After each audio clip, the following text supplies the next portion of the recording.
Yo, welcome back. You heard the intro. Y'all seen the intro music. We back with another episode of Play vs. Team, aka PBT, and I'm back with my guy, DJ Micah B. No steaming Willie Beeman tonight. As you guys know, he resides on the East Coast, and it is a little late for him, you know what I mean? So, hey, hope my boy is getting some nice good Z's, but me and DJ Micah B are in the building, and we finna get to it. What's up with my boy, man? Man, I'm about to piss a lot of people off. Oh, I'm excited. So we're going to go ahead and jump right into it. Yeah, no. LeBron and Stephen A. saga. It continues. Now, if you have been living under a rock or just don't care about sports, I haven't been watching sports. It's okay. We can go and catch you up. LeBron approached Stephen A. Third quarter, Knicks, Lakers went off on Stephen A. Said, stop fucking with my son. Stephen A. said, what the fuck you talking about? LeBron said, nah. Fuck that. You know what the fuck I'm talking about. Stop fucking with my son. Stephen A. said, bet. Stephen A. went, addressed it on his show the next day, addressed it on First Take the next day. LeBron didn't hear nothing from him. Boom. Now we have an interview from LeBron on Pat McAfee show. Stephen A. comes out and addresses it. Everybody's in a frenzy. Everybody's caught up. Now here we go. Recent comments have said that, or a lot of people are taking Stephen A.'s recent comments out of context.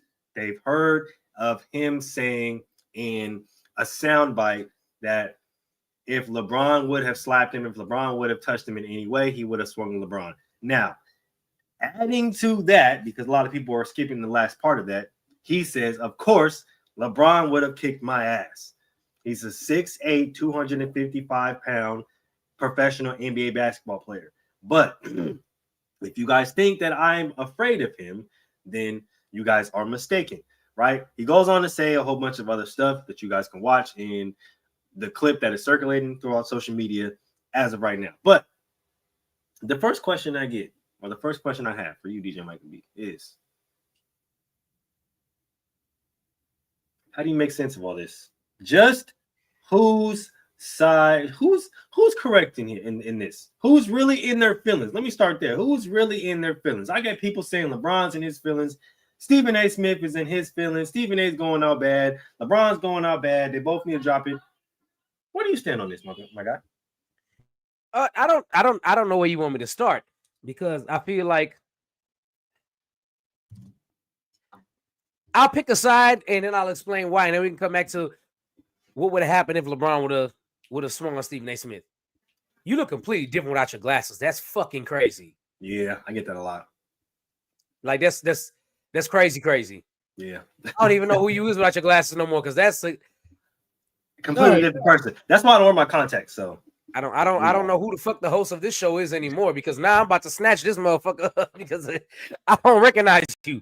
Okay, so this is gonna piss a lot of people off, and quite frankly, you already know how I roll, move. I don't give a fuck. Let me tell you why I don't give a fuck. Okay, I'm gonna go into my Stephen A. Smith bag real quick. All of y'all taking LeBron's side, you're wrong, and let me tell you why. Stephen A.'s main point, right? He said clear out as day. Hey, LeBron put a target on Bronny's back when he said Bronny is better than NBA players right now when he was in college, averaging under 4 points a game. Now, granted, was he right? Time will tell. Time will tell. All right. Now, had he came out and said, hey, look, I think Bronny, and he did say, he was like, Bronny probably has an NBA future, but right now, he's not an NBA ready player. But did he lie, Moo? That's where we're at right now. Did he lie? He didn't lie. Bronny's first couple of games in the NBA were garbage. He went to the G League, got some stuff on his, but obviously he just put up a career high and things like that. But when Stephen A. criticized Bronny, he only criticized Bronny because LeBron made the topic saying, hey, he's better than NBA players right now, which was a flat-out, bold-faced lie. Because if he was better than NBA players right now, he would have came into the NBA and would have at least been averaging 10, 11 points like a lot of rookies do. Y'all got to remember, Bronny is a 55th second-round pick. You know, like, He was 55 in the second round, which goes for what? It's 60 picks, right? Yep, just about. They draft 2 rounds, and then of course they got the supplemental draft after, but we ain't talking about the supplemental draft. We just talking about the main. He was 55. Yep. Out of 60. Does he have promise? Well, I mean, yeah, of course he has promise. He has sneaky great athleticism. He's a better shooter at his age now than LeBron ever was at the age he is now. Mm-hmm. Can he play in the NBA? I think so. Can he add value to a team? I think so, because I've been watching him in the G League and the NBA. He competes hard. He plays hard. But let me ask you a question, Moo.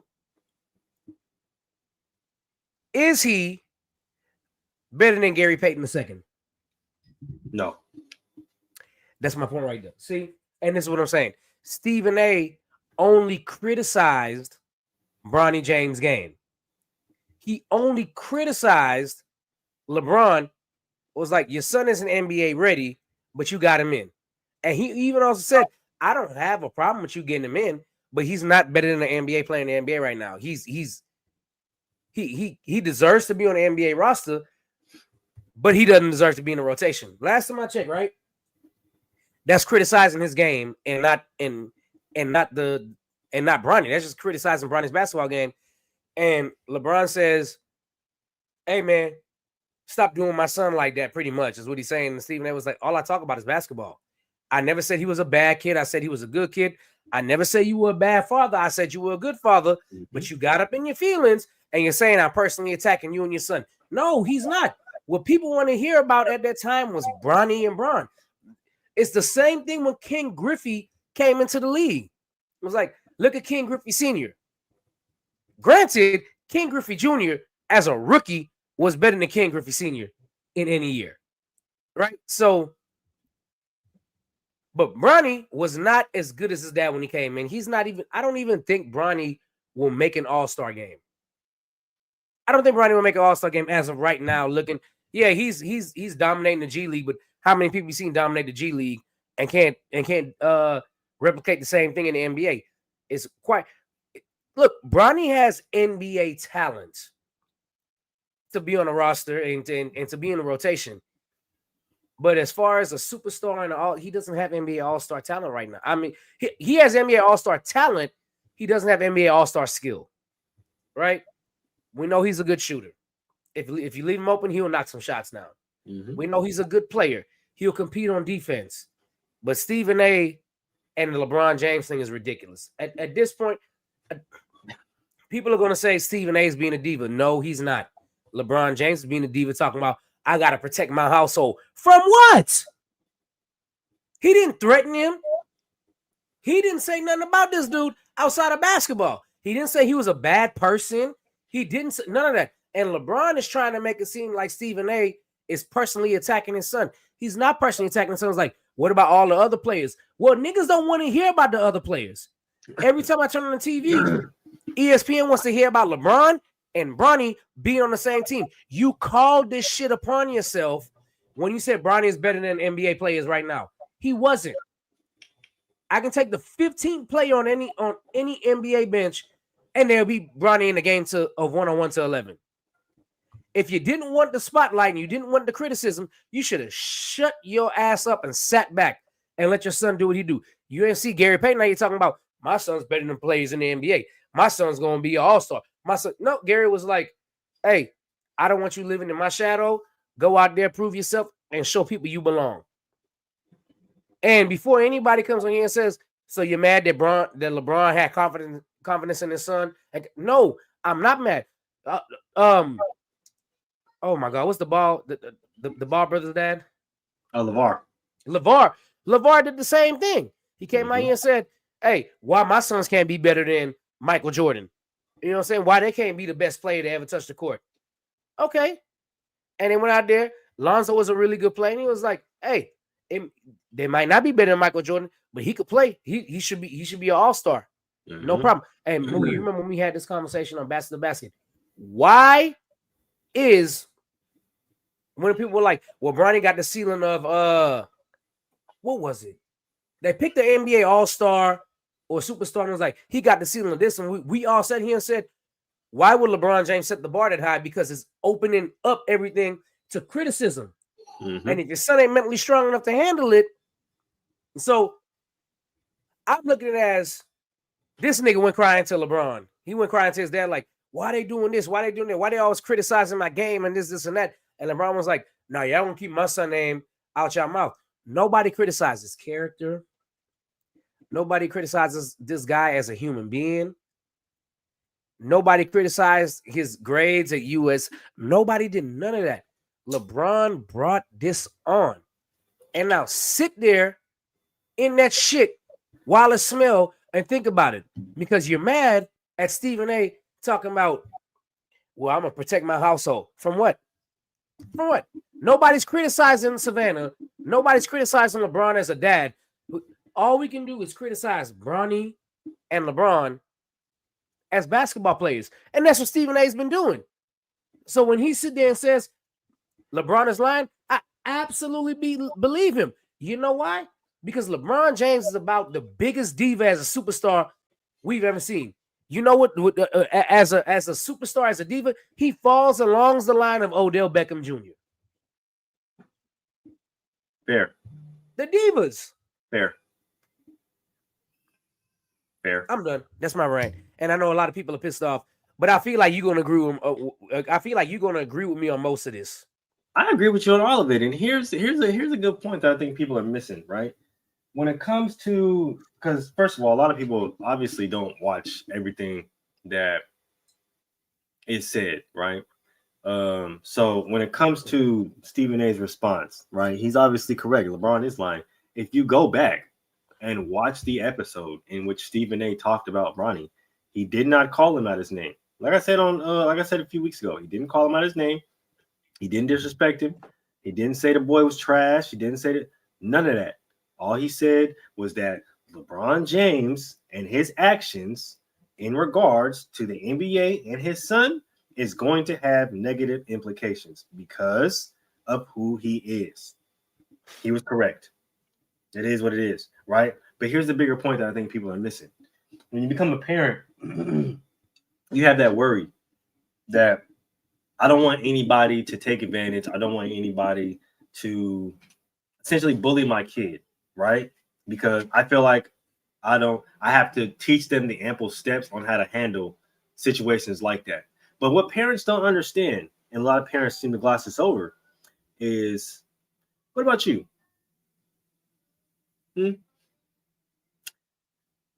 You spend so much time stressing to think about, what if my kid can't handle it? What if all these steps I have to take to make sure that my kid is properly prepared for the world if somebody is to come at them crazy or try to bully them or whatever the case may be. But are you prepared? Are you prepared for that type of vitriol, for that type of energy towards your child? Because most parents aren't. They spend all this time teaching their kid on how to be prepared for the world, but they're not prepared on how the world treats their kid. And so now they're crashing out live in television while their kid's sitting back like, I'm not even tripping. Because if you look at it, Bronny ain't said nothing. All he's been doing is trolling on Twitter. That's it. That's all he's been doing. All he's been doing is trolling on Twitter. He's been laughing at the memes. He's been reacting to all the shit. That's it. That's all he's been doing. He's gave a good response. He's gave a perfect response for trolling. Exactly. That's it. That's all he's been doing. Right? But you got LeBron James like, I'm protecting my household. I'm protecting my son. I'm protecting my teammates. Nigga, when have you ever protected a teammate? Ever? He would trade your ass before he protect you. I'm just letting him know. Trade you before he'll protect you real quick. The nigga did it to his best friend. Multiple. Like, come on, dog. This is the person that we're talking about here. So when it comes to that, a lot of parents don't realize like they're not mentally prepared for how the world treats their kid. They spend all of this time trying to train their kid and trying to big up their kid on how to prepare for the world, but they forget to prepare themselves and to train themselves on how to prepare for the world, or how the world is going to treat their kid. So I think that's the biggest factor. Like Bronny probably don't even care. It's LeBron that's hurt. It's LeBron that cares the most. And he's not even that's the thing that people are missing. Like it's his ego that's hurt. It's his confidence that's taking a shot, right? It's not Bronny's, because if you notice shit after the fucking comments, the nigga been playing better. Yeah, he want to shut people up. He want to shut Stephen A. up. Like, okay, I'm Yeah, not built to be in the NBA. I'm not good. Watch this, and the that's the exactly the way old-fashioned you way. should respond. The old-fashioned way. I'm not gonna sit up here and bark and go back and forth with you. I'm just gonna let my play on the court or on the field prove it. That's it. That's all I got to do, right? So when it comes to that situation and when it comes to Stephen A's response, because I know a lot of people didn't like it, I loved it, right? He's calling him out. He's standing on the square, right? And a lot of people are gonna, oh, well, just drop it and blah blah blah. No, right? I don't have to. And this is the thing that people are missing, right? He gets paid to do so. That's what you guys are. Oh, well, he doesn't have to always talk. Yes, he does. He literally gets paid to turn controversy into content.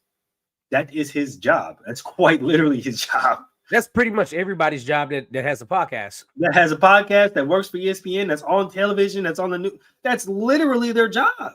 It's to turn controversy into content, or controversy into the news, or whatever the fuck case may be, bro. Like, why do you act like this is like this isn't the first time that a player has had a problem with Stephen A. and was what he said.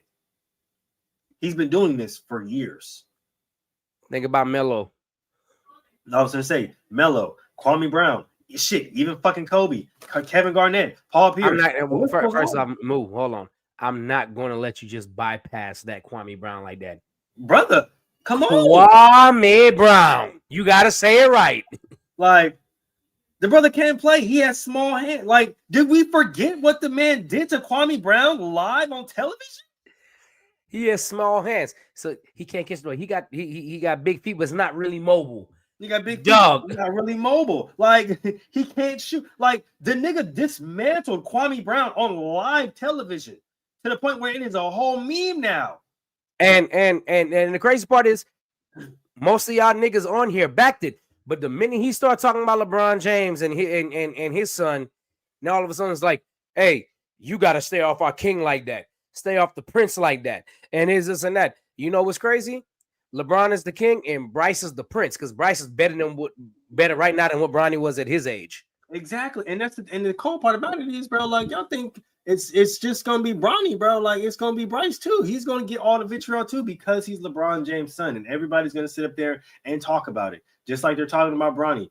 When you and this is the reason why, just like DJ Michael B said, when you sit up there and proclaim that your son is better than half the league and he can start in the nigga, that's gonna put a target on his and yours back. So obviously everybody's gonna always talk about it. Scottie Pippen didn't do that. Kenyon Martin, he didn't do that. Gary Payton didn't do that. Gary Payton didn't do that with his son. Del Curry didn't do that with Steph. Like, that's the difference. Although we can see from a young age, if you go back and look at the videos, Steph was gonna be nice. And for the people out there that was sitting there like, he's too small, he's this and that. I watched this nigga at Davidson. I knew Steph was. Me and my brother sat there and watched the draft and was like, everybody's passing on Steph until Golden State grabbed him. We was like, Golden State gonna be nice now, because we watched Steph in college. So, brother, look, and this is the thing, right? This is the thing, right? I love that. I love that we bring up Steph, right? Because do you remember in 2020, 2021, 2019, around that area, there was a question asked on First Take. How many championships do you see Steph Curry winning after the 2020 year, after this season? And everybody went like this. Everybody went 0. Everybody went like 0. Right? Now, did Steph Curry walk up to niggas and press niggas and all the shit like that and this and this and that and y'all was talking all the shit and blah blah blah? What about the situation with Jordan Poole and Draymond Green? Everybody had all their thoughts and stuff like that to say, and Draymond is this and he needs counseling and he needs this and he's a crazy person. Did he walk up to Stephen A. and Shannon Sharp and all these other extra guys and, hey, don't be talking about me like that, and don't be talking about my family like that, and like, niggas literally called him out for lying, bro? Like, they were literally on his line about lying, and he spent a week in his man cave and didn't come out and was sitting in the darkness and blah blah. Like, they literally roasted that man for like 3 fucking weeks. Did he come out and was, Stephen A. and you're this and you're that and I'm pressing you in the middle? No. Nah, he came out and just balled.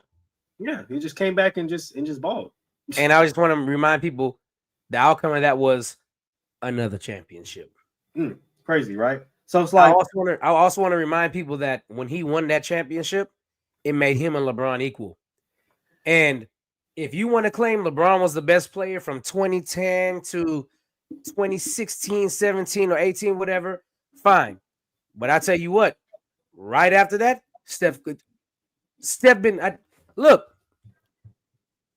My thing was when the Spurs won, I thought Kawhi Leonard was the best player. What's going on? what's going on with you, man? When the Spurs won, I thought Kawhi Leonard was the best player on the planet. And right after that, from 2015 on, I thought it was Steph. And I don't care what nobody got to say about LeBron, right? Y'all always say, well, in fact, what LeBron was doing, assists, rebounds, and scoring points. But guess what? When Klay Thompson went down, Steph did it all too.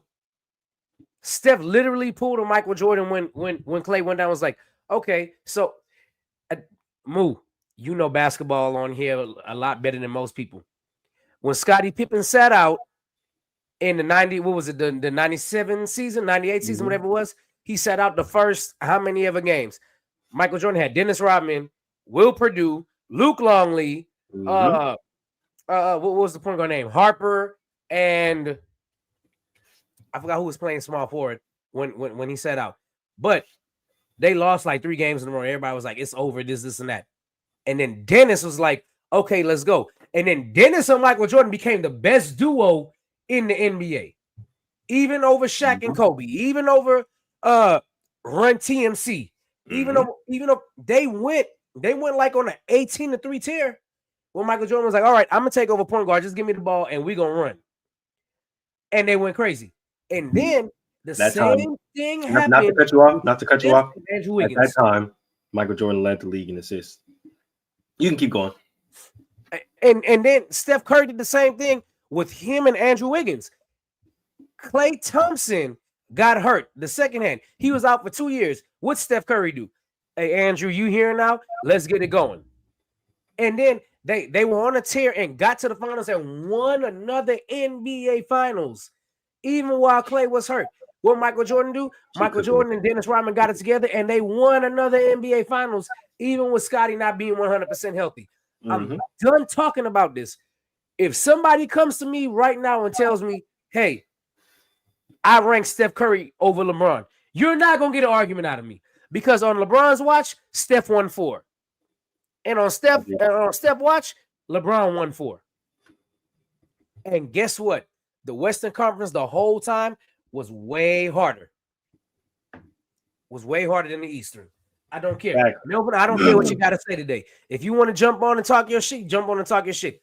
But this is the beautiful part about it, right? With Stephen A's response, right? Is a lot of people don't get the point of the back and forth, right? And this is what I keep saying. It's like, nigga, and a lot of people are trying to come at the response of, oh, well, it's his job. It's his job. Well, it is his job. Like, he quite literally gets paid to do so. And you get paid to play basketball. Like, that's literally your job. So if he was to come on to your space and this and that, like, of course, there would be a lot of time. There would be a lot of there'd be a lot of pushback, right? Just like a lot of the times when y'all come on y'all so-called spaces and podcasts and y'all say dumb shit, there's a lot of fucking pushback, right? Because in his profession, something that he's been doing for years, right? He's mastered that, right? Just like in your profession, you've mastered that. So he's a master at coming up with talking points, coming up with controversial topics to where people are going to be tuned in. As much as people claim to hate Stephen A. Smith, First Take is still one of the most watched programs on ESPN. It's number 1. Like, it's still number 1, even over Pat McAfee. So it's crazy that y'all will sit up, that a lot of people will sit up here and act like, oh, we hate Stephen A. and we're on Braun's side and blah, blah, blah. But y'all are tuned in every single time what he says. You might hate him, but you love to watch him. You're going to tune in to every single time what he says. Ooh, Melvin out here saying Steph is better. Okay. So, like, that's the thing, right? Obviously, he's doing something right. You feel me? Man, don't cook this tomorrow. Cook this right now. Especially because I'm home. And what is crazy, because I always said this about Steph, right?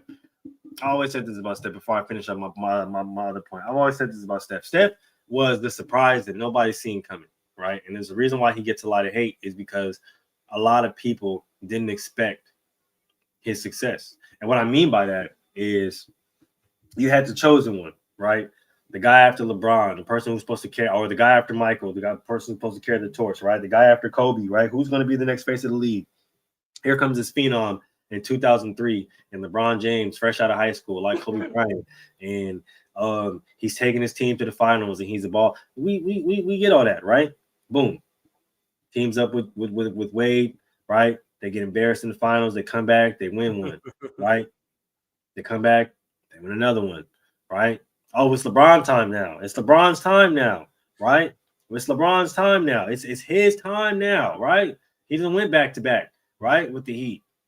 He didn't got his championship. He didn't got his finals MVPs, right? So he goes back to Cleveland. Then here comes a little light-skinned nigga from Davidson that nobody's seen coming. The person with brittle ankles. The person. I did. I'm sorry. Right? Us guys. Yeah, real niggas that watch college basketball knew what time it was. But Davidson had never been to the Sweet 16 before. Right? And this is my whole point, right? A lot of people will just like I said, right? LeBron was at the top of the game. He's at the top of his game, right? But Steph wasn't supposed to be there. Remember the narrative: too small, not really a true point guard, not even really big enough to be a true shooting guard, brittle ankles, right?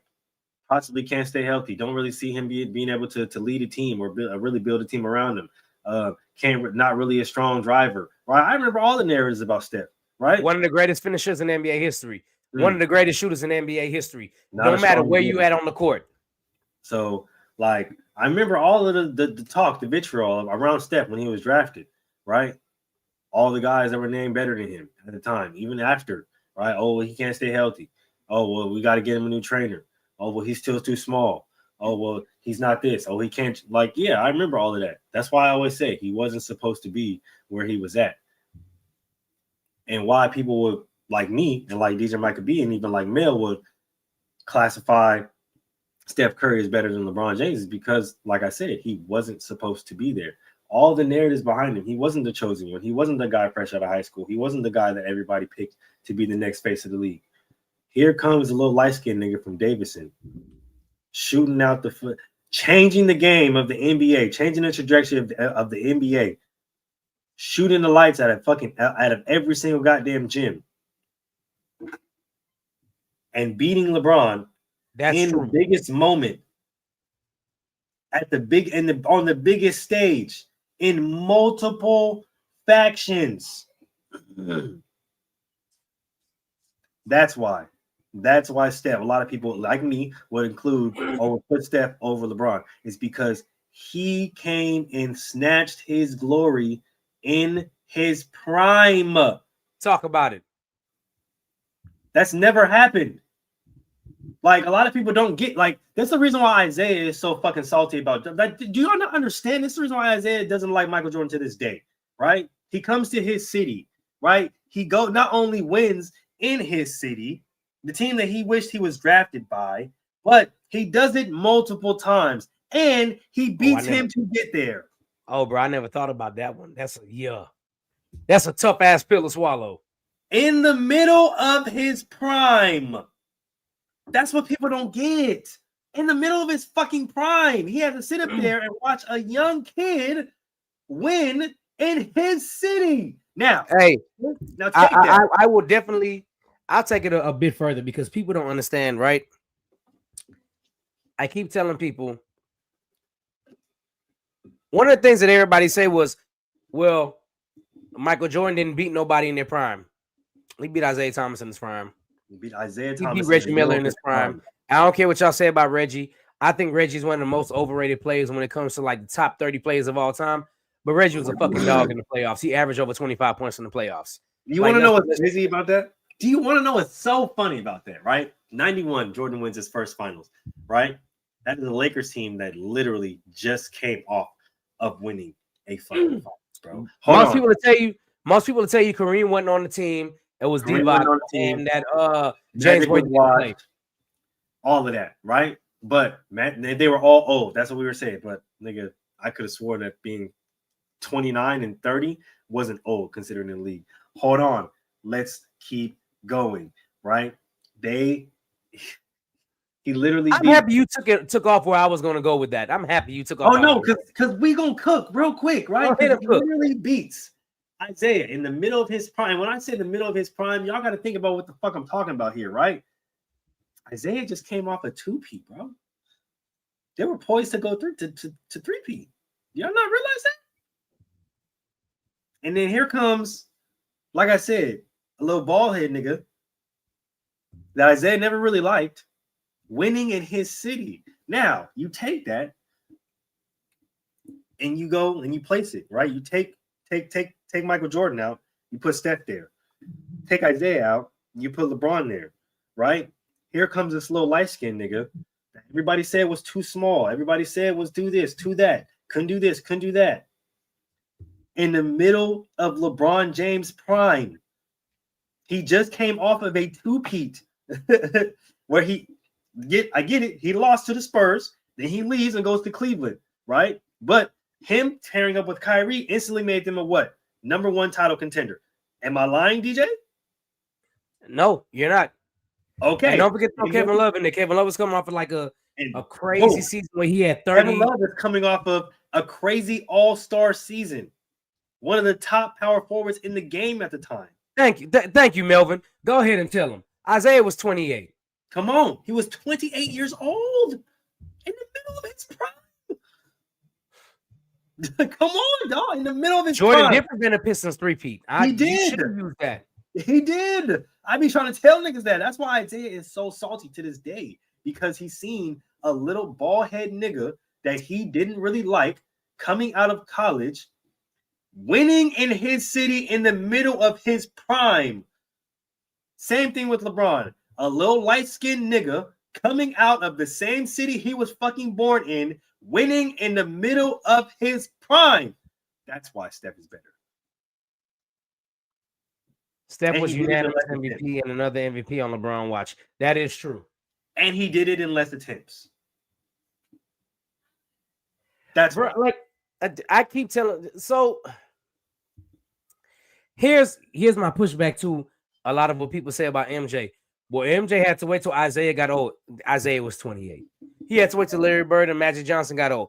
That's fine. But am I tripping or not when I say, well, LeBron had to wait till Dirk and Tim Duncan was old and Kevin Garnett was old to win the NBA Finals? Not only did he have to wait, he had to go join D Wade and Chris Bosh, his biggest competition in the East, to finally win his first championship. That's the shit I be talking about right there. Right there. That's the shit I be talking about. Let's go. Yeah, Magic was 31. I mean, 31 nowadays would be in the middle of your prime. But, I mean, 31 back then, you might have been more on your way out at the end of your prime. But nonetheless, Magic was balling in that series. He was. James Worthy did get hurt, and, you know, you can only play who they put in front against you, right? Magic was... So everybody, one of the things I always tell is like everybody say Michael Jordan's first championship was an accident because James Worthy was hurt. And see, if you deem it an accident, he came back and did it again, and he came back and did it a third time. It wasn't an accident. This is why I get confused. This is where I get confused when they say Magic was hurt or Magic was old, right? Really, he was 31 years old. He played 79 games. Go ahead. Coming off of an MVP season. Tell him. In which he finished that season, the 91 season, second in MVP voting, by the way. Two-time right, MVP, he was the MVP the season before and 3 of the last 5. Yeah. So I give a pass when people just like they shouldn't have won. James Worthy was hurt. Okay, fine. James Worthy was hurt. But you go into the next season. Magic had AIDS over there, and people be like, "Man, Magic had AIDS, and James Worthy, and he retired, and James Worthy." Okay, whatever, that's fine. But if the NBA was so even, like y'all say, why nobody could defeat the Bulls in the next 2 seasons? If y'all sit here and say Jordan team was, they were good, but well, you're right, but they won because Michael Jordan went crazy. especially against Phoenix. I don't want to hear nothing from anybody talking about, man, the Phoenix series is no. This man averaged 42. 42 to beat Phoenix. Well, Phoenix didn't have no players. I'm sorry. Wasn't Charles Barkley the MVP that year? Wasn't Kevin Johnson going off and he had a couple of 40-point games in the NBA Finals? Wasn't it crazy that he keeps saying James Worthy was hurt, but he played every single game. He played. Yeah. I mean, you listen. That's exactly right there is my point. That's my point. James Worthy was hurt. He played games 1 through 3, and he missed game 4. He was hurt the whole time. No, he wasn't. No, he wasn't. Because he was playing. He literally played over 40 minutes for the majority of the series. The same guy Michael Jordan went to college with, and James Worthy was the reason. Look, y'all say what y'all want to, but we all know James Worthy was the real reason why they won that college championship.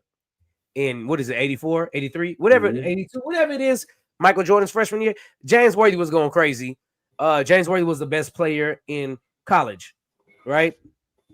James Worthy was going crazy. I will never, ever say Michael Jordan is the reason they won a championship in North Carolina while he was in college. He was not the reason. James Worthy was the reason. Now, a lot of people may ask or may wonder, hey, why are you guys talking about Michael Jordan? Why are you guys talking about Michael Jordan and LeBron James? It's because, just like Stephen A. said, LeBron James is salty that Stephen A. won't exalt him as the GOAT. Right? But he's not the GOAT. Everybody that in LeBron James' inner circle, right, or in LeBron James' circle, or everybody, even some people, most people outside of LeBron James' circle consider him the GOAT. But yes, Mel, I know he hit the shot to win it, though. I do know that he did. But up until that point, James Worthy did carry the team. That's a fact. Now, everybody sit up here and they have their own opinions on LeBron, but the biggest face on sports media does not. And that bothers him for some fucking reason, right? That bothers him. And for reasons we may not know why LeBron's in the league. That's cool. That's fine. But Stephen A. Smith is right when he says LeBron does not like me because I will not claim him as the GOAT. Like, which is true. No. See, Mel said doesn't matter if Jordan misses a shot. No. I'm not discrediting Jordan for hitting the shot. All I'm sitting here saying is James Worthy carried them the whole game, and then Jordan hit the shot, and that's where the mystique of Jordan starts, with him hitting game-winning shots. I'm not taking. I think James Worthy was a better college player than Michael Jordan, but obviously Michael Jordan is the better NBA player. I'm not saying anything crazy that a lot of people think. You know what I'm saying? James Worthy was the reason why they were in the game. Jordan hit the shot, and Jordan's story started right there with him being a clutch player. That's all I'm saying. I'm not dismissing Jordan's shot. I think Jordan's shot for college is one of the greatest shots ever. For sure. And the point that I'm essentially trying to make here is that a lot of the times these athletes get in their feelings about these sports analysts critiquing the game. And I get it. A lot of them haven't played. A lot of them didn't play as long as you played or whatever the case may be. They don't have the experience that you have. But this is what they get paid to do, just like you get paid to play the game. You get paid to run around and put the ball in the hole, right? They get paid to come, put a suit on, put a fancy dress on, and talk about what the fuck you motherfuckers do in your prospective game. That's what they get paid for. And a lot of people obviously like it, right? So when it comes to having all of this energy and I have all of this vitriol for the sports analysts, it's like, bro, like, why are y'all coming? If it doesn't matter that much, why are y'all coming? Why does it even why does I can't wait for you to let me cook, because I'm about to cook this shit. You know what I mean? I'm about to cook that point exactly. And before I unleash my boy DJ Micah B on y'all, like, like y'all hate the fact that they critique y'all game, but it's just like, you don't have to watch it, you don't have to pay attention to it. Like, you can turn the shit off. There's a lot of motherfuckers who don't know what these motherfuckers be talking about because they just don't fucking watch it. Why do y'all pay attention to? Why is it that y'all are so affected by what other people are saying? Move. I don't mean to cut you off, but please put up Melvin last comment.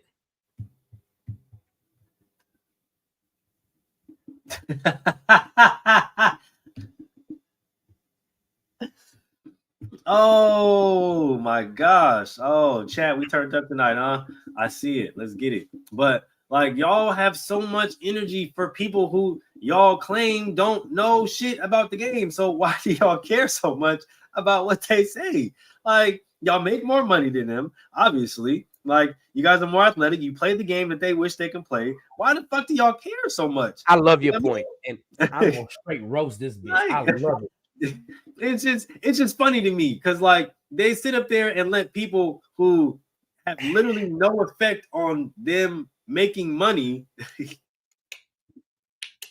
You already know what I'm doing. Affect them making money. That's the cool part about it. Because when they sit up there and let these guys get in their head about critiquing their game because they're playing bad, they then go on to play worse because bro's talking about them. And now they fucking up their money because you're playing worse because you in your head because you was playing bad and bro was talking shit. But if you was just playing good and you was on a consistent work level, consistent basis, nobody would have shit to say. Go ahead, DJ Michael B. Go ahead and cook it, man. I got to do this. Niggas from the hood, Moo, I know you know what's going on. Niggas from the hood know this. Turn it back off. Turn it back off. It ain't lighting yet. You know what? It ain't gonna light. Grab a lighter. Now, there you go. Thank you for the lighter. Now, the pot is hot and it's time to cook. I'm happy you said what you said. And let me tell you why. I don't know if Mel's going to agree. I don't know how much he watches Gil's Arena and shit like that. But you're speaking facts, Moo. And let me tell you why you're speaking facts. Everybody say, well, how do they know? They never played the game. This is that. But then y'all turn around and watch shit like Gil's Arena and listen to the stupid shit they're talking about. You listen to the stupid shit they're talking about. They don't make no sense. Like, well, Gil did score 60 in one game. So the fuck what? Brandon Jennings scored 55 and never got close again. Here come Brandon Jennings. Well, I was always better than Drew Holiday. Shut the fuck up. No, you wasn't. Sit your stupid ass down. You had 1 year better than Drew Holiday, and Drew Holiday cooked you. I mean, Drew Holiday made what? 2 All-Star teams? Brandon Jennings made how many All-Star teams? 0. Let's talk about that. Rings Drew Holiday got real quick? What'd you say? How many championship rings Drew Holiday got real quick? Man, don't let me. Oh, okay. Drew Holiday got 2. Okay, he got go ahead. two championship rings and a gold medal. Brandon Jennings got 0 and 0. I don't want to hear it. Brandon Jennings on the. I will cook Drew Holiday in this. No, you're stupid. You're stupid as hell. Shut up. No, you wouldn't.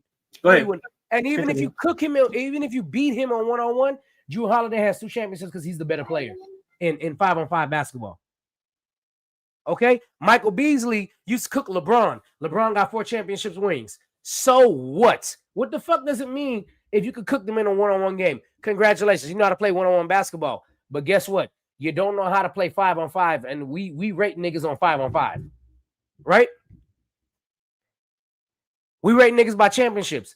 Brandon Jennings, Gilbert Arena, that whole Gil's Arena is delusional. The only time they're not delusional is when they talk about Kobe, Jordan, and LeBron. That's the only time they're not delusional. Okay, I lied. Gil always say LeBron is the GOAT. LeBron's not the GOAT. Okay, it's Michael Jordan. It's Michael Jeffrey Jordan. You know what I'm saying? Bro, just because you played the game doesn't mean you understand how to rank players, right? And this is what I'm saying.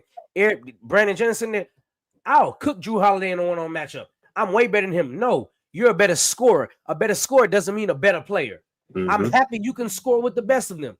But when it's your turn to make an impact on the game, when your shot ain't falling, you can't do shit. You can't affect it no other way, right? There's a reason why you weren't an all-star. There's a reason why you're sitting on the sideline and Drew Holiday came into the NBA before you, and you're still sitting your stupid ass on the sideline now, right? There's a reason for that. Absolutely a reason. So I don't just because you played the game of basketball. Michael Jordan was a superstar at basketball. Outside of Kemba Walker, tell me one all-star player or superstar player, because he did sign Gerald Wallace. But tell me one superstar player Michael Jordan, or all-star player that Michael Jordan had outside of Kemba Walker and Gerald Wallace. And don't worry, I'll wait. that he's drafted. Yeah, don't worry. I'll wait. That's my point. LaMelo Ball got drafted and picked up after Jordan sold his majority stake and other people were in charge. So don't even sit here and come on here and say LaMelo Ball or Miles Bridges. Miles Bridges. Hear it. I don't want to hear it. Just because you played the game doesn't mean you understand the game of five. It's like, hey, well, Gil cooked Kobe for 60. Okay, fine. And who was the better player?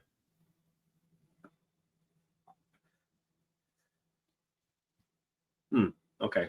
That's what I'm saying. What are we talking? What are we talking about here? People say, well, Stephen A. Smith never played the game of basketball. But a lot of y'all out here talking shit never even coached the game of basketball. At least Stephen A. played in college. Don't matter how many games. It don't matter how long he played in college.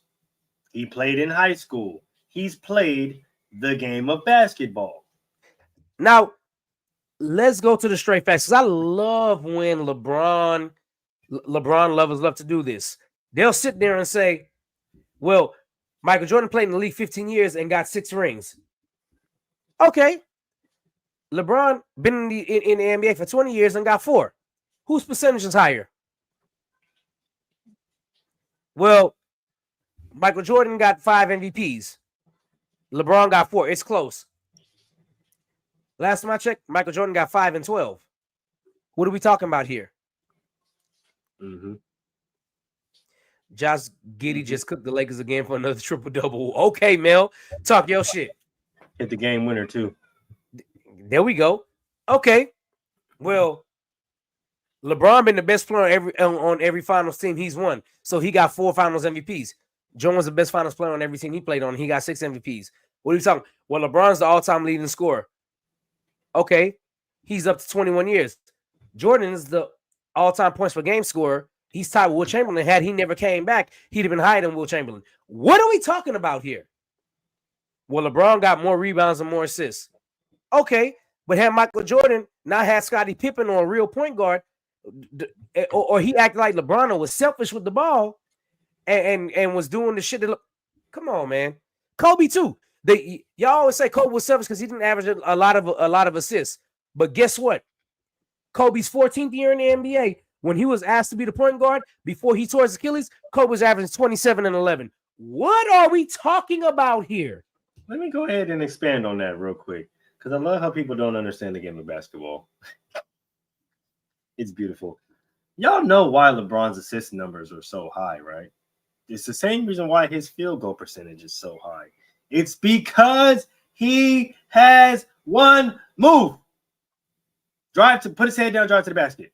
Head down, drive to the basket. Head down, drive to the basket. When you cannot shoot, you have to resort to passing. That's a fact. But when you cannot shoot, you have to resort to passing more. Meaning what?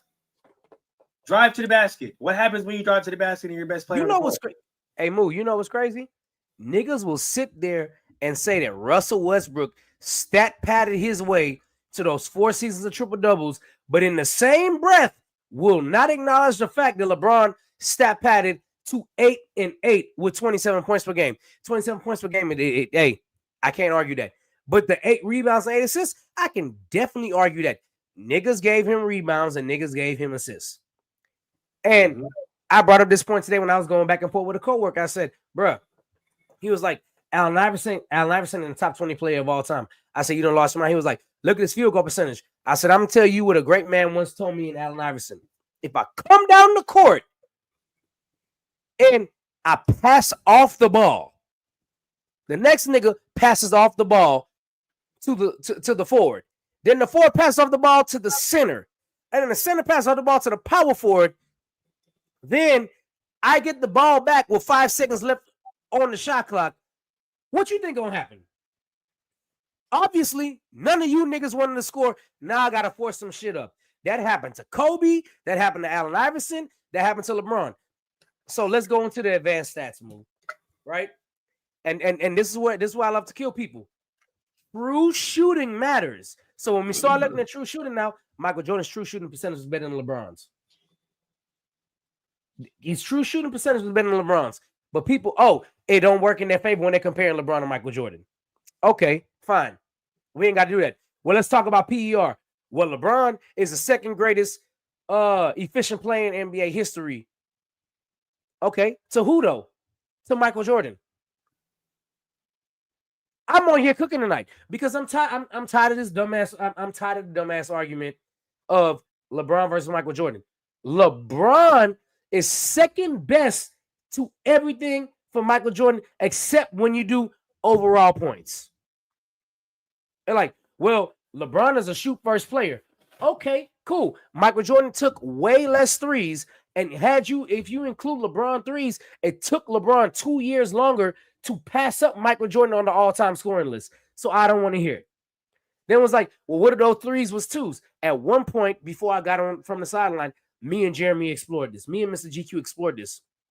I explored this off of straight 2-pointers and no threes. Michael Jordan had LeBron beat by a mile on what it was. Mm-hmm. So it took LeBron making, I think it was close to like 200 plus threes to even pass Michael Jordan. I want y'all to understand, when we're talking about GOAT, we're talking about accomplishments. 6 finals MVPs to 4 finals MVPs. 5 regular season MVPs to 4 regular season MVPs. Steph took 2 in the middle of LeBron's era and had a unanimous. Nobody had a unanimous on Jordan. Absolutely nobody. Jordan got a vote every single year until he got to the Wizards for MVP when he got in the NBA. LeBron didn't do that. Not only that, there is right, Mel, I get it, but niggas want to go into advanced stats, so I'm gonna go into advanced stats. So let's talk about some more advanced stats. Michael Jordan won Rookie of the Year, LeBron Rookie of the Year. Okay, yes, that's true. Nobody is arguing that Michael Jordan shouldn't be Rookie of the Year, but a ton of people are arguing saying Melo got robbed. Olympic Finals MVPs is something they made to elevate LeBron. Niggas arguing Steph should have been the MVP of the Olympics, and I absolutely agree. LeBron came a small and mini-me in those in the quarterfinals, the semifinals, and the finals. Steph was the guy they turned to. Melo did not win Rookie of the Year. LeBron won Rookie of the Year that year. Melo was robbed. Yeah. So you're right. Yeah, Melo should have won Rookie of the Year. He should have won. All that cumulates. Nobody has ever sat there and said, no, Jordan didn't deserve it. Not a single person. But you want to sit here and tell me this man is the greatest? Come on, bro. Come on. My boy came on hot. All right, Moo, you go ahead and cook. I'm done. My boy came on hot today. But I think at the end of the day, we both were explaining the same thing, right? And a lot of people are taking LeBron's side just because me and Mel talked about it, last week. A lot of people have certain feelings for LeBron that I'm not going to express over YouTube airways because I ain't trying to get us banned or taken down.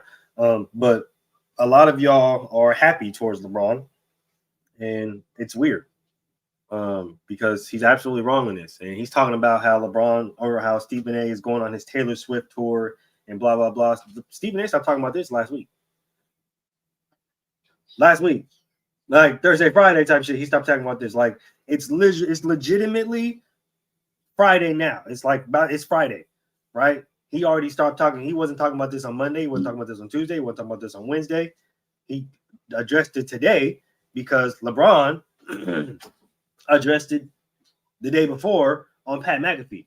So everybody talking about, Stephen A keep bringing up old shit, and he just like LeBron talking about, he's on his Taylor Swift tour. He's gonna be sitting here on the couch, eating ice cream in his drawers, watching like what? Nigga, first of all, nigga, ain't nobody worried about you. Like, and second off, nigga, the nigga been stopped talking about it, but then you want to bring it up the first time ever. Obviously, the nigga said something that got under your skin. So we're gonna keep monitoring that until we figure out who gonna fold. Because I think at the end of the day, like you sitting up here talking about Stephen A, but I feel like you got bigger fish to fry, bro. You feel me? Hey, and I would also just like to say, to elevate LeBron, they just make up fucking awards now, bro. Like, LeBron got the most players of the month in NBA history. That shit didn't exist when Jordan was around. Man, they done made up a whole ass in-season tournament to get to this nigga, bro. So Oh, I didn't even get to talk about that. Like, look, LeBron won the first in-season tournament. Nobody cares. He didn't win the championship. didn't win a championship. Did all that shit to not win a championship that year. Like, Bruh, I told this guy online, I said Michael Jordan is the greatest player of all time. And he was like, well, look at LeBron. LeBron got this. And I said, okay, that's fine. But Moo, let me ask you this. You remember when I did damn, what I call it? You remember when I did in the post? Yep. And I told everybody what's the difference between the GOAT and the boat. Yes. I said, what was the difference? I sat there and explained what's the difference between the greatest of all time and the best of all time. I also sat there and explained why people skew that, and it's because of Michael Jordan. Mm-hmm. People skewed. I said, LeBron doesn't have enough accomplishments in the NBA to be considered the greatest of all time. The greatest of all time in the NBA comes down between, for me, Kareem and Michael, because Kareem dominated at every single level of basketball. He dominated every single level, right? Then I said, but when you talk about the GOAT and the best of all time, LeBron has a claim to being the second best ever, right? So, and your favorite hater, you're right. I still think your favorite hater is Troy. I have no idea who this nigga is. I still think it's Troy. They make up weird stats for this fraud. And Melvin, I hope you're still on here because I got to ask you. I want to ask a lot of y'all a personal question. Do y'all think LeBron James is the best small forward of all time? Because I hear this shit all the time, but now move. Hear me out, right? Do you think LeBron is the best small forward of all time? I just got to know from your standpoint. I still got Larry over him, honestly. I still got Larry over LeBron too. And people are going to say we're tripping, but I just want to remind y'all, Larry Bird had the greatest 3-season stretch by any player in NBA. This man won 3 straight MVPs, and it wasn't close. Not even every remotely. year he got the most votes for MVP, first place MVP, and Magic got the most second place votes. It wasn't close. Y'all understand me? Look, if you say LeBron James is the best small forward of all time, I'm not going to argue with you. I will tell you, I think it's Larry Bird. As a better player overall, I think it's Larry Bird.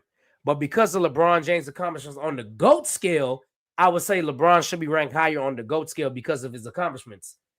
But based on skills and based on what you can do, I'm taking Larry Bird every day. Every day. Every day of the week. And what they say, 2 times on Sunday? 2 times on Sunday. Yeah. I'm taking Larry Bird 8 times out of the week over LeBron.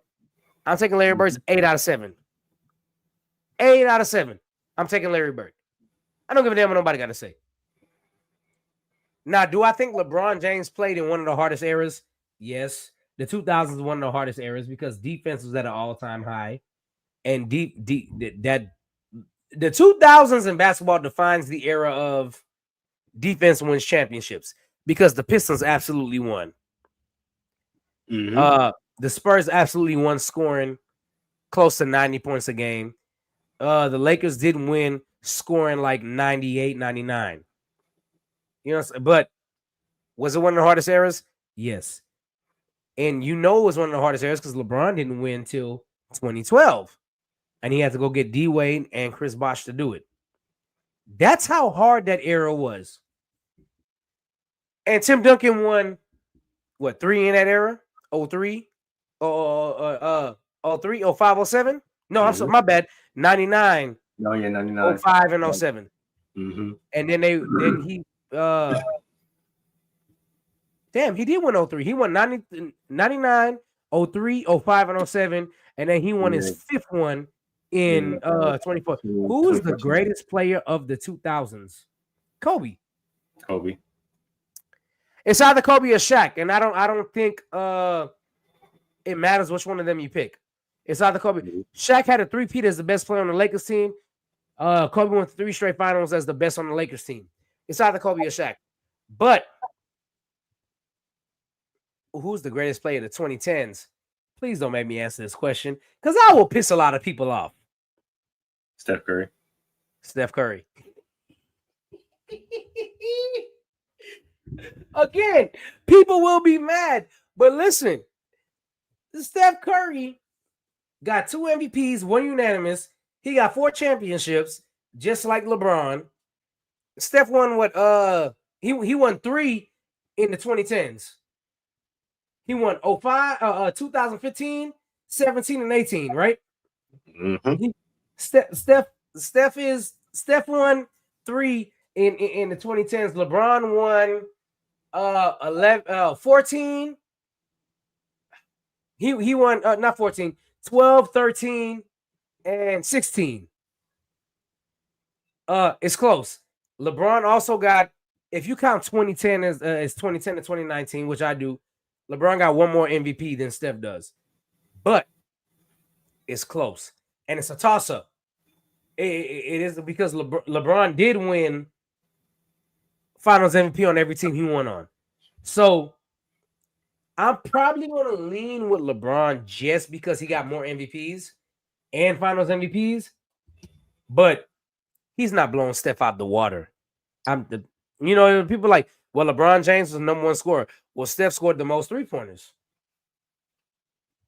LeBron James got 3 MVPs from 2010 to 2009.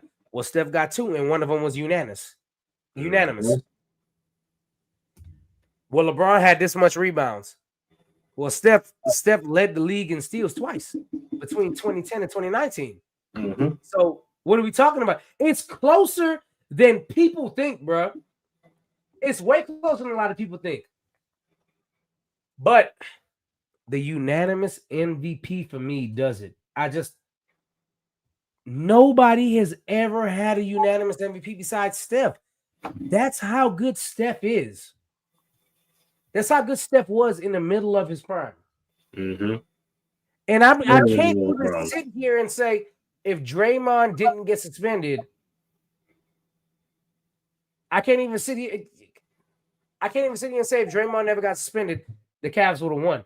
I can't say that. I can't. What about if Kevin Durant never got hurt and Steph won a 3rd Finals MVP over Toronto? And he would have won Finals MVP. He would have won Finals MVP that last year. Durant would not have been Finals MVP. What if Klay Thompson never got hurt and Steph won a fifth championship? What would the narrative be? Because they were definitely on their win on the road to beat Toronto without Kevin Durant until Klay Thompson got hurt. They were. So what if Klay Thompson doesn't get hurt and Steph, Klay, and Draymond beat Toronto? What would we been talking about? Yes, I understand we don't do hypothetical. We don't. But what if Harrison Barnes just hit a fucking shot? Oh, shut up. No. There's no hypothetical there. There's absolutely no. There's definitely no hypothetical there. Mel, I'm not gonna give you the Harrison Barnes ones that's not hypothetical. Because he was shooting and just couldn't hit shit. See? But thank you. Klay Thompson tearing his ACL and Achilles is just one of the ones where you like just one. That one is move. Will you agree with me? That's a legit question. If Klay Thompson doesn't tear his Achilles or his ACL, Harrison Barnes just couldn't make a shot. That's not hypothetical. It's facts that he couldn't hit a shot. It's true. Oh my god. It's facts. Oh man. Oh, so we just had to throw that in there. We had to throw that in there because we still salty about it. No. We didn't have to throw that one in. I'm just saying that one right there we didn't have to throw in because that's definitely a hypothetical where it's like, what if Harrison Barnes could shoot? Look, just played the whole series. No. We're not doing that. But Klay Thompson, on the other hand, got injured. Yeah, that's the big one. That's the big one. And I want to remind everybody too, the series was competitive after Kevin Durant went down and Klay Thompson was still playing. It was a competitive series. But once Klay Thompson tore his ACL and the next year he hurt his Achilles, I I don't do hypotheticals on whether Klay Thompson would have played the year he tore his Achilles and had to sit out another year. But the year he tore his ACL in the finals, I will do a hypothetical with that one. Because they, even without Kevin Durant, they were still going crazy. They could have still beat Toronto without Kevin Durant. Because they still had 3 All-Stars. Mm-hmm. Yep. Now, we've been here for an hour. We've been talking about Stephen A. We've been talking about LeBron. You heard our thoughts. Now, I'm on Stephen A. side, and I think everybody moves on Stephen A. side. I think Mel's on Stephen A. side. Stephen A. side. Been on Stephen A. side the whole time. I know a lot of people are picking LeBron because they are very, like I said, happy for LeBron, which is weird. But hey, it is what it is. We are Team Stephen A. over here. But before we get out of here and get to winding down and whatnot, we've had some tragedy strike in the NCAA women's basketball world. One Juju Watkins has officially been ruled out with the torn ACL. Now,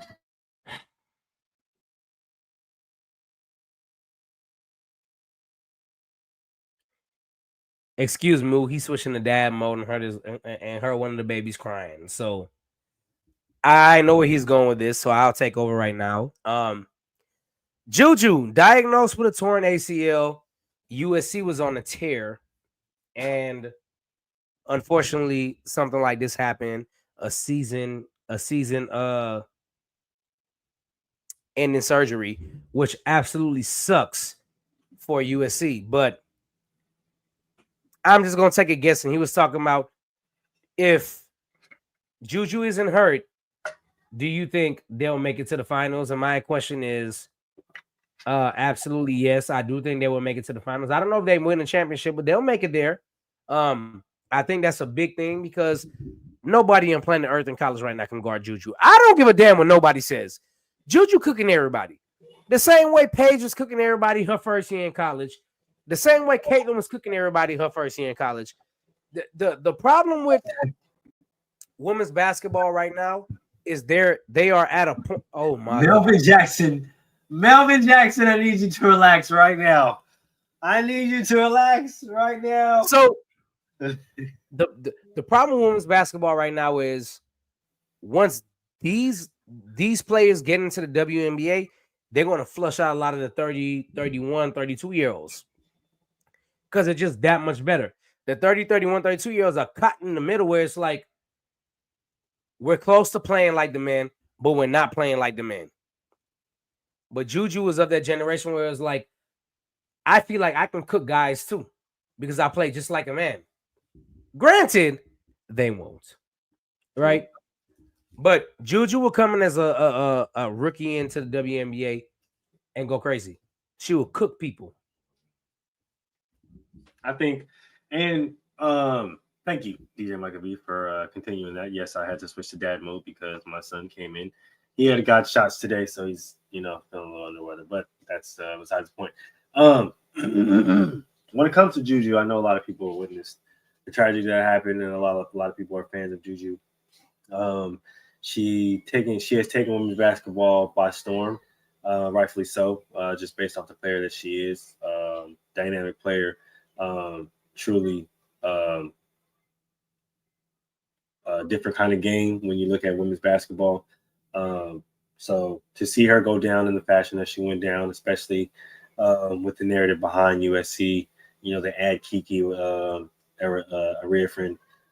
So obviously they're looking to make some noise in the tournament. But, like I said, to see her go down in the fashion that she went down, she was obviously battling some injuries with that wrist as well as the ankle. So she was on the court to be out there for not only for herself, but for her teammates. She understands the moment and she understands what it takes to be a champion. And she went out there, despised all of the pain, all of the vitriol, and she knows she was still out there trying to get it done. It's unfortunate to see young athletes go through injuries like this. As somebody who's went through a knee injury, literally in the prime time of their athletic career, I can understand, where she is going through. and where she's at right now mentally. It definitely sucks. As we know, last year Paige went through the same thing, or a few years ago Paige went through the same thing, at tearing her ACL at the pinnacle of her college career. So I always say this to athletes that just unfortunately just so happen to suffer from knee injuries. Your career isn't over. The grind is the most beautiful part. Uh, Rehab strong, rehab smart, and come back better than ever. Because your story's not over. This is just a part of it, and it's unfortunate that this has to be, a chapter in her story. But everybody's story is different, and she's uh, continuing to write hers. And I just hope that she recovers well, both physically and mentally, because we know that this is something that's very tough to come back from, even with the technology that we have nowadays. But in regards to USC, I still think they have a really good team. They have some really solid shooters that play really, really good defense, which is, I think, what carries them throughout, which carried them and carries them throughout the season. It's probably going to carry them throughout the tournament. But really, really solid. Obviously, they're going to start playing through Kiki more.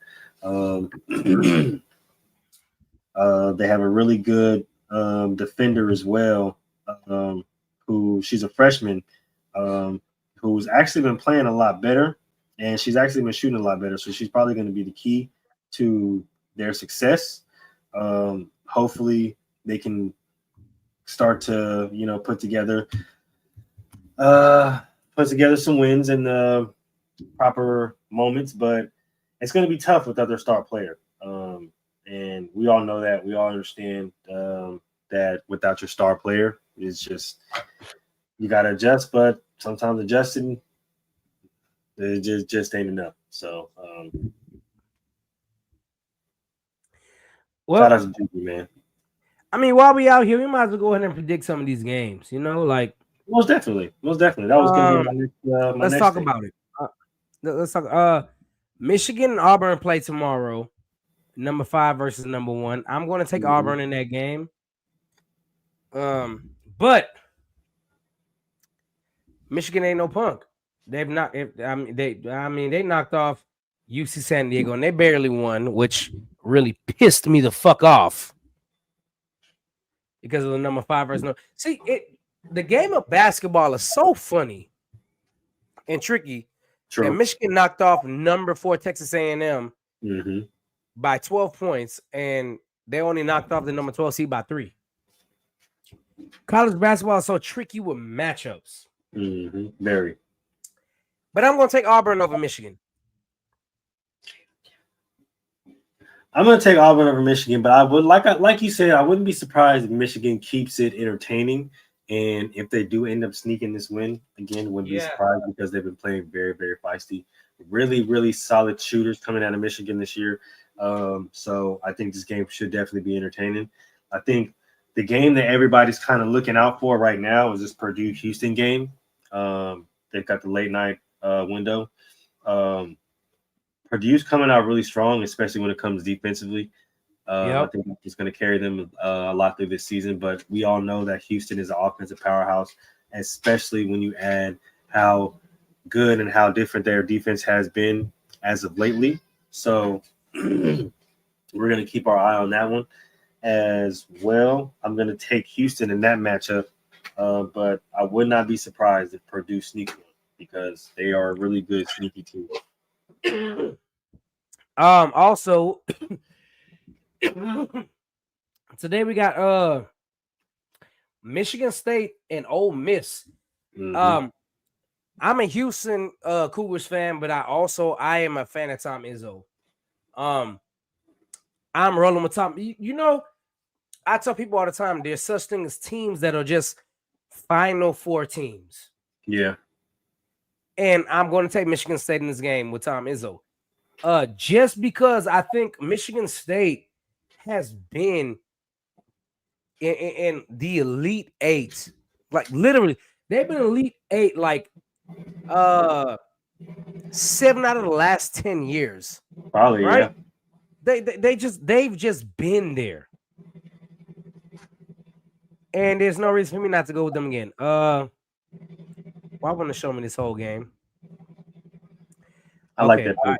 But Michigan State, y'all got to stop giving my boy Tom Izzo a damn heart attack on the sideline, bro. Yeah. Then of course you got Florida obviously knocked off with Maryland. Mm-hmm. Good season by Maryland. I thought they would have at least pushed through. When I watched the game, I thought they would at least push through to the Elite Eight, and they didn't. Mm-hmm. I did have them upset in Florida, and they did not accept Florida. So, I mean, it is what it is. I thought they would have been able to upset Florida, and they weren't able to.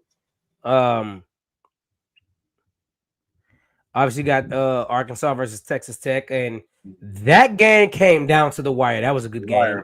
Really good game. Texas Tech eventually won. This is one of those years where it's like there's no Cinderella team. Yeah, it's gonna be different, man. Literally, everybody that has won so far, they're at least top 5, top 10. Auburn defeated Creighton. So Auburn is going on to play Michigan. Ole Miss might be the only surprise where they beat Iowa State, but I mean, it wasn't really a surprise to a lot of us because we all knew Ole Miss. They're a half-court team. They're gonna slow the pace down and just play basketball. Definitely. I didn't think so much of a surprise where Arkansas beat St. John's, but a lot of people thought it was a surprise. I'm like, not really surprised. I just think St. John's ended the season on a very good note, but I didn't like the way they played. I don't think anybody should ever doubt a John Calipari team until you get to about the Sweet 16. All right. Because that's what he's good for. But big matchup obviously on Saturday. So obviously Florida beat UConn and moved on, and then they beat Maryland, so we're going in. Arizona versus Duke was an interesting one because I thought Arizona could upset Duke. It looked like it was for a second. Looked like it was going to be that for a second. It looked like Arizona had the game in control, but what's Duke's coach name? He was Coach K's assistant. He played in the NBA. I can't think of his name right now. I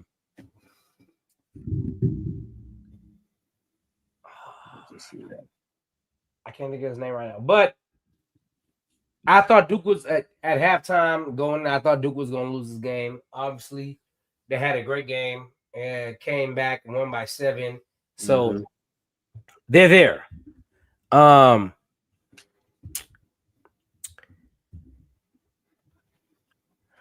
Oregon versus Arizona was a crazy one, but I mean, Arizona got knocked out by Duke, but damn.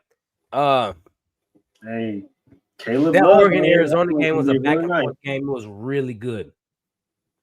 That Caleb Love, man, he's gonna be real nice. He's gonna be a real obviously BYU beat Wisconsin, Alabama beating St. Mary's, and then you had BYU versus Alabama, and Alabama just blew the brakes off of BYU. Yep. Alabama is probably one of the better teams in the tournament. I will not be surprised if they make it to the Final Four and win because they're so good. Kentucky and Tennessee hasn't played yet, but I'm looking forward to that game. I'm probably about to go after we get off. I'm going to go out here and watch, obviously. And then, of course, Purdue and Houston haven't played yet. I think they're on your coast, right? The West Coast? Mm-hmm. That game's be on the West Coast tomorrow. So they should be playing right now. Obviously, Houston number 1 seed after beating Gonzaga, and then Purdue beating McNeese State. Fuck McNeese, by the way. I went to Lamar. For those of you that don't know, fuck our rival. I'm happy they lost them bitches. But now you're down to Houston and Purdue, and I am a Houston Cougar fan. I did go to Lamar, but I am a Houston Cougar fan, and I do expect Houston to win. Houston's game is tonight because obviously it's past 12 o'clock. But those of you that don't understand time zones, today or tomorrow going in, Houston's game is at 9:09. Houston should win this game over Purdue and move on to the Elite Eight, Final Four, whatever. My problem with Houston is they have been there for the past 3 years and haven't gotten to the championship game. True. I don't necessarily know if this is the best team Houston has had in the past 3 years. I mean, I watched the games, but I don't think this is the best team they have. I think 2 years ago was the best team they did have. That's fair. So when they got to the Final Four, because the past 2 years, last year and this year so far, they haven't been able to make it to the Final Four. But 2 years ago, they did make it to the Final Four, and their team was really good. We'll find a lot about this weekend, but I think they should be able to win. And if Purdue wins, I don't know what to say. Yeah, same. They underachieved. That's all it would be to say, because I do think this team is good enough to win. I think the team 2 years ago was a little bit better, but I also do believe the team from 2 years ago will beat this team even if they are number one. Same. But so it's kind of tough, but it is what it is. Yeah, we're gonna find out this weekend. Got some really good matchups. Before we get out of here, as you guys know, we like to get these final thoughts in. So go ahead and kick us off, DJ Micah B. Oh, well, I thank you. My closing thoughts are simple. Michael Jordan is the GOAT and the boat over LeBron James. Game time. Game time. You know what the man said. Make sure y'all tune in to the best damn football show on the internet, period. By me. My boy, DJ Micah B. Me and my boy, Mel. Y'all seen right here in the comments talking that big shit. We're going to be talking that big ish tomorrow. Hey, by the way, time. I DJ Saturday afternoons now instead of Friday evenings. Hello. You never know. I might pop up on Bass to the Basket too. Just to debate Mel, because it's not fun if I'm not debating nobody on Bass to the Basket. And it's always Mel. I love that. Speaking of Basket to Basket, make sure you guys don't miss the show on Monday. We got Gentlemen's Talk coming up on Wednesday. Excuse me. My brain is scattered. It's been a long day. Me and DJ Michael B was backstage cooking up a nice, solid show for y'all on Wednesday. We think you're going to like it. So make sure you guys tune in. We're going to double back on Thursday for PBT and then double back again on Friday for Inside the Huddle. So make sure you guys tune in. Keep liking, keep commenting, keep subscribing. Share with your friend, your family, your grandma, your auntie. Just not your kids until they turn 18, because we are an adult-rated program. Without further ado, NC-17. We'll give you 17. But other than that, like we said, keep rocking with us. We can keep rocking with y'all. We can keep bringing on this dope-ass content. Until next time, we'll see you. Yeah, y'all be smooth. Girl, you rockin' like